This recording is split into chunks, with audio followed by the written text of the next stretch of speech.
on the Bossman Show with Adam Nelson. He has one of my favorite sites ever, hoopdirt.com. I go to it every day, Adam. I do every day. I check it twice a day, morning and night, see what dirt is. I'm here with my man, Adam Nelson. Adam, what's up, brother? Good to talk to you again, man. Hey, man, great to talk to you. Thanks for having me on. And hey, I appreciate the kind words about the site. I'm glad you're on there every day. We'll try to keep that thing fresh for you, but I'm glad you're checking it out. Keep checking it out. We'll keep it updated. We'll keep this thing rolling.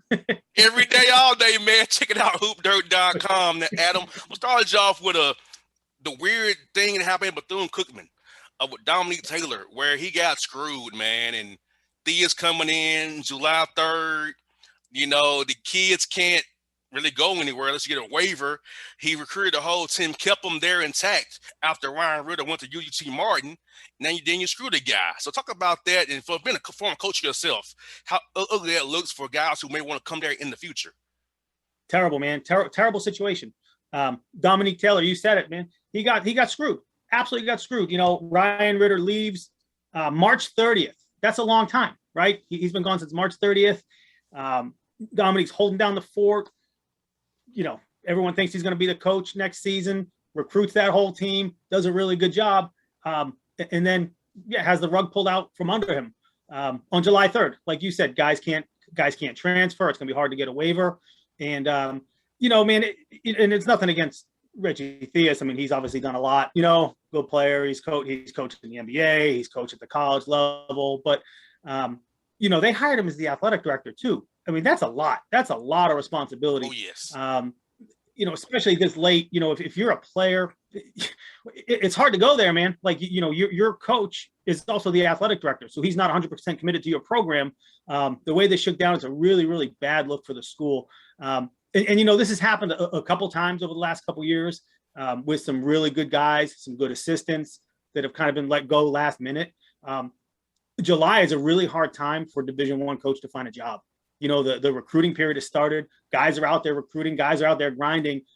It's going to be really, really hard for him to get something right now, which, again, it's too bad. You know, if they were upfront about this back in March, you know, he would have gone with Coach Ritter. But, you know, man, you know what? Like you said, so I've been in this business my whole life, right? I was a college coach for 20 plus years. It can be a really good business at times. It can really be a bad business at sometimes, because at the end of the day, you know, we're there for the student athletes, but it is a business. And you know, he got screwed in this situation, which is too bad to see. And they're going to the SWAC now. So you're leaving the MEAC, going to the SWAC, coming to the SWAC with this hanging over your head. You know, a new conference. We have two divisions now. So I'm concerned for those guys down there in Daytona. I really am, because you know, the way it went down, like you said, Coach Theus has to worry about everybody else but you. You're kind of his side gig almost, is the basketball team, not so much his main focus. So going to play there, you really have to either be it's your only offer, or you're a guy in trouble, and that's your last offer you can go to for D1. That's one way I see that going forward, Adam. Yeah, no, I think you're right. You're right. And I think, you know, a lot of people, and you get it, but a lot of people are really kind of downplaying the fact that he is the athletic director too. And that takes so much time. You know, I don't care if you're at the Division I level, 2 level, 3 level, being an athletic director is a full-time commitment. And now you're asking him to do that on top of coaching basketball. And like you said, going to new conference. I mean, it is so hard. If you look at McNeese State this year, had a coaching change, right? Heath Stroyer had been the head coach there. He was also named the interim athletic director. He gave up basketball to concentrate on his full-time duties as the athletic director. You know, it just shows you know, how hard it is at that level to really concentrate, to really do both. You can't do both and be successful. So, you know, not only was it a really, you know, crappy way to make a change, but now, you know, are you really setting Coach Theus up for success? But, you know, I don't know. I mean, it's almost like he's you know, he's doomed to fail. You know, and it's different, you know, and you know what's like at the college game and with young, impressionable student athletes at times. I mean, he's got a name that sells. People know he was an NBA All-Star. He was the coach of the Sacramento Kings. You know, he's a Hall of Famer at UNLV. I mean, he's got a lot to sell, you know, so he's got a lot of work to get out there and do and you know, recreate the image of the program. So, you know, hopefully he can succeed, but I just, you know, he's really not set up in a place to be successful right now. And then Chicago State opens up here, and I mean, I know what they pay up there. It's not that much, and then you're in limbo because you're leaving the WAC. You gotta find the Horizon League probably or the Summit at best because the MEAC does not really want you because you're too far from the MEAC schools. Yeah. So then you have to worry about the money there, and this is, to me, Chicago State is a job. If I was a coach, I would take it unless I had to take it. Yeah, you're right. That's a tough job, man, especially opening up this late in the game. And Lance Irvin, who was the coach there, he took most of the season off due to COVID, took a medical leave. Kind of saw this happening, but it's a little bit crazy that it happened this late. Really tough job. Maybe one of the hardest Division I jobs in America. Like you said, not a big budget. You're not paying your coaches well. And I've said this before. I mean, I don't know why Chicago State is Division I. Unless they come in with a huge influx of money and really build that thing. They got out of the WAC because travel's too expensive, which makes sense. Where are they going to find a home? You almost look at like the University of Hartford, who for whatever reason is going Division III, and that's a terrible one. We can talk about that, but Chicago State almost needs to look at that model. You have less travel, you have less expenses. If you're not going to make the commitment to being a Division I program, you maybe have to do better for your student athletes and put them in a place where they can be successful. And that Chicago State job is a tough one, man, especially opening up this late. I don't know where they're headed with that. Yeah, let's ask you about Hartford. I mean, you make the tournament and you do the study to go down to D3. Now, East Washington did the same exact thing, which they decided to stay D1, which is partially why Leggins left, because he didn't know what's going on with the money thing there, what they're going to be. So Hartford, you make the tournament, 16 seed, and now you want to go down. Like, you're really not making any more net gain by doing it if you're a Hartford. Now, Chicago State, I would understand. A Hartford, not so much. Yeah, no, I agree. I think it's I just think it's an awful decision on Hartford's part. I think they have a president who does not support athletics. And I think one of the things that bothered me most about the Hartford move is they had a FAQ sheet that they released with kind of their talking points about moving down to Division III. And one of the questions was, is this a downgrade from Division I? And the answer that Hartford provided, they said, no, it's not. Which, to be honest, that's absolutely false. And this has nothing to do with the student athletes or the level of competition. It's absolutely false, because at the Division I level, if you take the men's basketball staff, for example, you have a full-time head coach, 3 full-time assistants, a full-time director of basketball operations, a strength and conditioning coach, and some other, graduate assistants and video guys. Well, you go down to Division III, okay, you'll have a full-time head coach.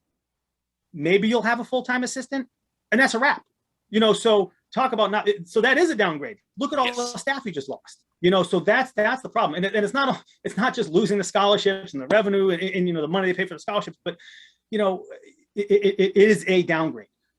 But part B of that is, so I'm an old guy, right? So I'm a Boston guy. I'm from Boston in the days of Doug Flutie, right? What Doug Flutie did for Boston College when he threw that Hail Mary in Miami, right? The name recognition, same thing that Hartford does by making the tournament playing Baylor, right? That's free advertising. That's publicity. Look at the name they just gave Hartford. You're not going to get that at the Division III level. You will not get that. And I use this example with a bunch of people I talk to. Jim Calhoun, right? Former head coach at UConn, head coach. Not many people know this, right? Jim Calhoun is the head coach at St. Joseph's College in Hartford, Connecticut, right? Division III school in Hartford. Who knows that, right? Nobody. The last couple of years, they've been nasty. They've won 20 plus games. They've made the Division III tournament. Nobody knows. Nobody cares, right? That's the difference between Division I and Division III. He's not getting any name recognition for St. Joseph, Connecticut. You know what? If they're Division I, sure. Like Hartford, they got a ton of recognition. But, it's hard, man. You drop down, and that's it's tough. But you said, bring it back to Chicago State. Like Chicago State, they're not winning. They've been terrible. They have no money. They have no budget. They don't, that's a situation you probably should. But the Hartford one's a disgrace, man. Total disgrace. Most definitely. I'm just like, man, to me, it's shameful and sad, seeing what happened there. And also, like, now, Adam, we talked about this last year that Tom Crean down here in Georgia losing 9 players. I think his seat is hot and warm, and his time is ticking.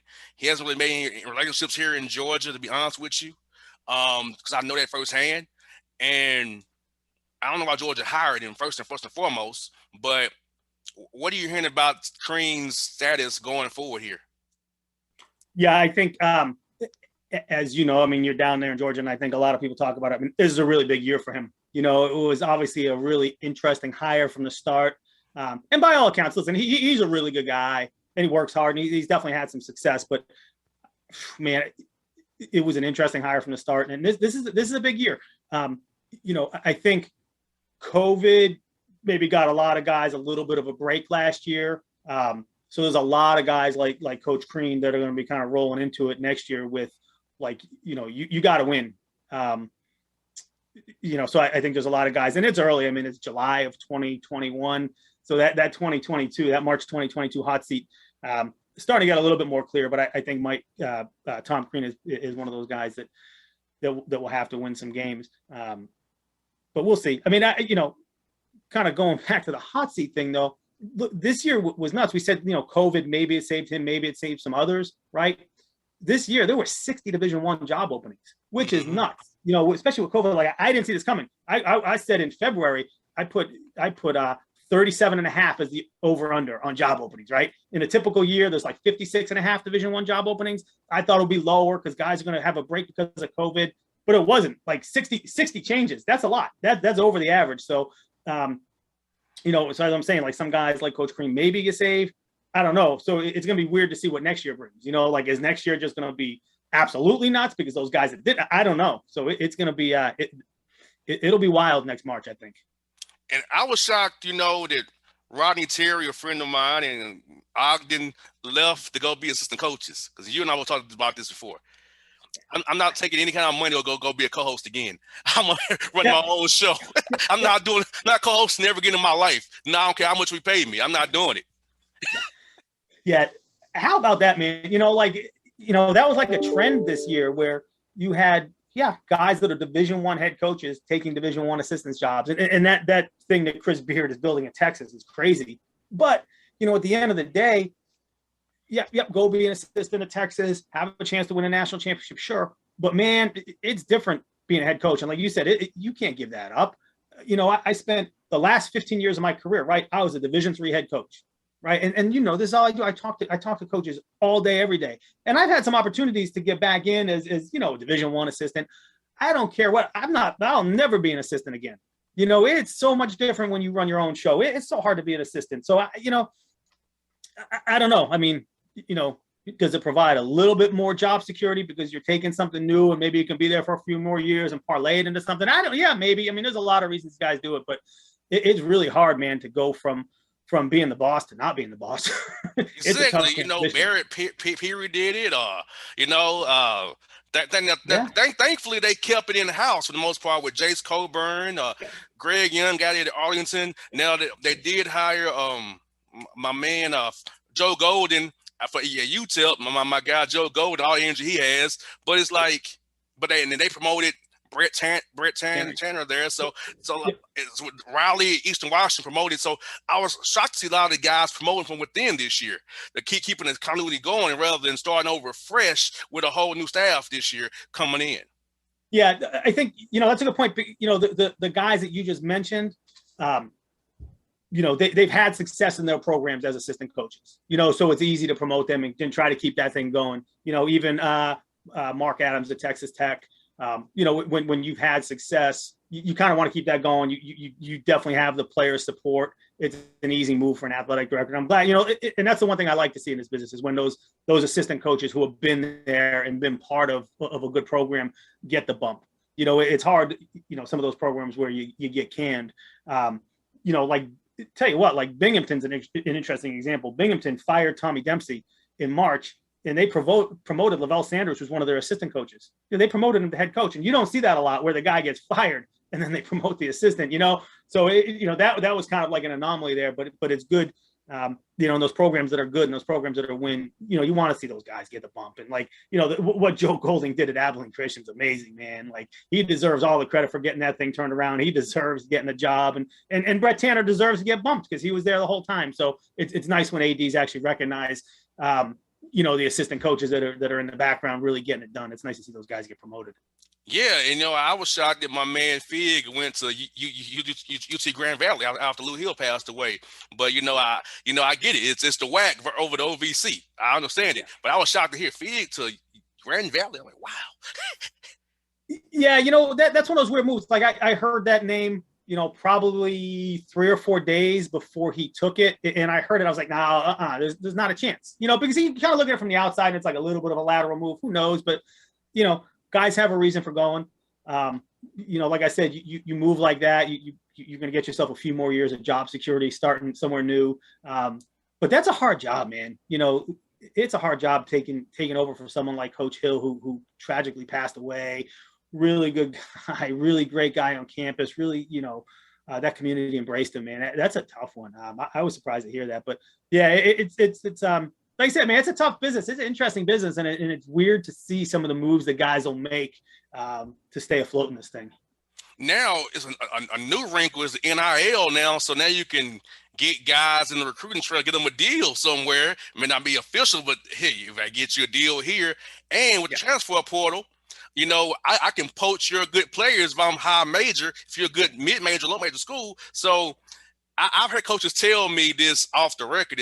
Even though I don't agree with the premise, that it's a good move because they're going to poach all my players on, still going to be fired anyway. So I'm going to take me a assistant job, getting paid good money, whether I'm going to get fired, getting maybe less than half to what I'm making as a head coach in smaller schools. So of course, we don't agree with that thought process, but that's what I've been told off the record, Adam.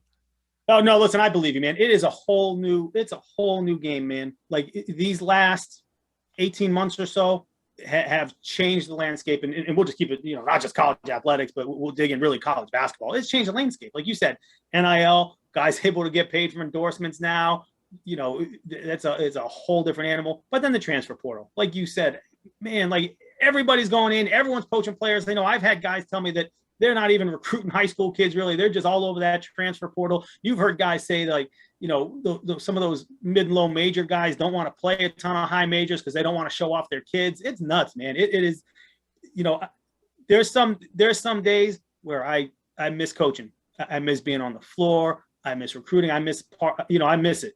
But then there's some days I look at the stuff going on with the NIL and the transfer portal, and I think to myself, like, I want nothing to do with it. Absolutely nothing to do with it. And I talk to a lot of these guys, and everyone has different ways of dealing with it, and they're tackling it a little differently, but just it's different. It is different. So there's some days where I'm very happy that, like, I'm on this side of it, and I'm talking to you about this side of it where, what, I'm not worried. Listen, hey, no one's firing me. I'm good. So it's cool. You guys, it's like the Wild West out there. I'm very happy to be,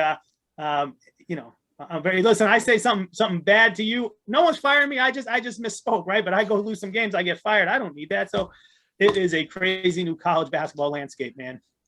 Adam, my phone's blown up even more, asking me about players more than ever now. Hey, JR, do you know about this guy? Because did you know this guy? Does he know you? Can you tell him about me? So I'm getting pulled into it now. I'll be your spokesman to his kid for you. Like, oh, really? What's in it for me? Yeah. No, listen, man. Guys are smart, man. Guys will try to get every advantage they can to get a kid, man. It is, it is a cutthroat business, recruiting. I mean, especially at that, high major, mid major level, you got to win games. You could be the best coach in America, but if you don't have players, if you don't have talent, you're not winning games. You don't win games. You don't have a job. And that's what it's about, man. Unfortunately, you got to win. You can be a good guy. You can teach great life lessons. But if you don't win, you don't have a job. So got to go get the players. And Adam, there's another big thing I want to talk about is the staffing. For me, some of these guys hire staffs don't get them fired in 2 or 3 years. Where there's this whole good cycle we had for us people, younger coaches getting jobs. Yeah. You can't hire your friends only. Or you can't have the administration picking your coaches for you or telling you if to keep certain people to get the job. See, those conditions, I wouldn't take them. Even though I want a job, I wouldn't go in with my hands tied behind my back or I had to take a guy you forced upon me or pick guys who are my friends who I might have to fire to save my own butt or go down the flames with them. Right. No, you bring up a great point. I think that's one of the hardest things that a head coach faces is bringing in his staff. Like you said, and I've seen it a lot over the last couple of years where a coach will start. I mean, to be honest, it happened to St. John's this year where, one of the assistants got let go and shouldn't have because Mike Anderson wanted to bring in somebody else, which is silly. But, it's hard, man, because those guys you don't want to bring in guys that will get you fired by doing something silly. I mean, look at, some of the recruiting violations that have been going on. You don't want that, but you also don't want to bring in your friends who may not get it done. You got to fire. But it's so hard to find guys. The other crazy thing is look at some of these staffs now with all the positions they've created. In the old days, it used to be, you'd have a couple full-time assistants. Your third assistant was like the restricted earnings guy. Now you have special assistant to the head coach. You've got director of basketball operations, assistant director of basketball operations, video coordinator. I mean, you have so many administrative spots. It is nuts. And granted, you can only have, the 3 guys on the floor and 3 guys out recruiting. It doesn't matter. Some of these guys that travel with 10 guys and look, and you know the NBA, better than me. You look at an NBA bench during a game, they got that second row of coaches behind. Yes. Well, look at these college, these high majors are doing that now too. They got like a second row of guys. It's not the old days where you had your 3 assistants and maybe a director of operations. Like it's crazy the size of these staffs. So that's the other challenge too. Like, you're bringing in a lot of guys, but you got to make sure you're bringing in the right guys. It's hard. It is hard. Yeah, man. It's like Jerry Stackhouse staff at Vanderbilt. I'm like, really, Stack? It's like, really? Like all these different positions you have at Vanderbilt? Now, of course, they're a private school. They had to disclose their money, but the money's not really going to sports at Vanderbilt. I can tell you that. I went to Tennessee State, so I know firsthand about that. So on West End there, so it's like, really? So yeah, man, it's weird, man. And like you said, man, like for me, I prefer to hire guys I don't know, so I don't have to make a tough decision like, oh, you're my boy, so I let you go and I'm not gonna be boys anymore. So I'd rather hire guys who I trust in my field. They will get the job than rather hire my boy and be comfortable and end up getting upset. Man, bro, you're not working out. I gotta let you go. So it's just, to me, Adam, it's just a tight rope, and also how much schools got coaches to have a staff too. So who's gonna take what from that pool they give you? So that part of it too is also tricky as well. Yeah, no, you're definitely right. And going back to, you're right. It's hard to hire like a friend because as a head coach, you want that respect. You want someone who's really going to kind of respect you and respect your word, and someone who's going to come and just grind and work hard for you and get it done. Because, as you know, there's no hours in the coaching world. You're on all the time. You're out recruiting, you're scouting. I mean, there's no downtime. So you need someone who's really going to come work for you and respect you. And quite frankly, you want someone who wants to be a head coach, because they're going to want to work their ass off and then move on. So that's, I think, like I said, when I was coaching, that was something I really wanted to make sure that all my assistants, whether I was at a small college, big school, whatever, I wanted to make sure they all wanted to be head coaches. I didn't want them to say, oh yeah, I'm happy. You don't want to be happy being an assistant. You don't want to be anybody's assistant. You want to learn what you can and move on. And, especially being a small college coach, I was always happy when, I could get my guys just something, one more step up the ladder to hopefully become a head coach one day. And that's the goal, man. And Adam, here's, man, with the realignment with these conferences, man, when, like you said, the low majors and getting poached by the high majors, do you feel like there'll be more conference realignment to kind of protect players and coaches here going forward? Because I know the MEAC is down to 8, wants to expand. I know the Horizon is looking at some people as well. The Summit OVC lost Eastern Kentucky and Jackson State to the A-Sun. So with all this realignment, you feel like they'll probably be, maybe trying to really get up a level to maybe to protect players and coaches going forward, because I feel like it's about to be another Wild West run with the WAC has done as well. So I feel like it's got to be another mess coming here real soon with realignment. Yeah, I think you're right. I think realignment is something that will continue to happen. I think one of the interesting things, if you look at a lot of the Division II schools that are coming up that have kind of forced some of this, that are jumping into conferences, Tarleton State, Dixie State. Schools like that. I think, big picture, I think some people have a concern about the future of Division II. Why not everybody just be Division III non-scholarship or Division I? So I think that's why there's some Division IIs like the University of New Haven in Connecticut. They're going to make the jump to Division I. So I think that's always going to be a part of it, and that's going to be part of conference realignment with schools jumping in places. But I think another thing too, which schools are going to start looking at, which I've heard from a lot of people, is COVID really did take a toll on a lot of athletic department budgets. And some of the low and mid majors, will look at conference realignment as far as travel costs, because it is expensive. And that's why, like the WAC with Chicago State, that was just nuts. They're playing all over the place. But I think some of the schools are really starting to look at, A conference from a competitive standpoint, but B, conference from a travel standpoint, where how can they still be competitive but keep costs down? So I think that's going to be something to look at too, with conference realignment in the future. Most definitely, man. Like, I know with Tennessee State, it was mostly a bus trip in the OVC. Yeah. But if you add a certain school or two, you might got to start flying. And I know Tennessee State being a state school, not funded very well. I know it firsthand. It's not great. Having to fly places. Like people asking about Clayton State. Nah, they should stay where they at. Clayton State should stay a D2. They shouldn't go up anywhere else. A-Sun, nowhere else. No, they stay good where they at. North Georgia, same thing. They stay where they at. Like. Some people are good D2. Some people are good D3. Some are good D1. It's just nobody should have to be forced into. Like Savannah State should never been in the MEAC, if you ask me. Should stay where they was at in the SIAC.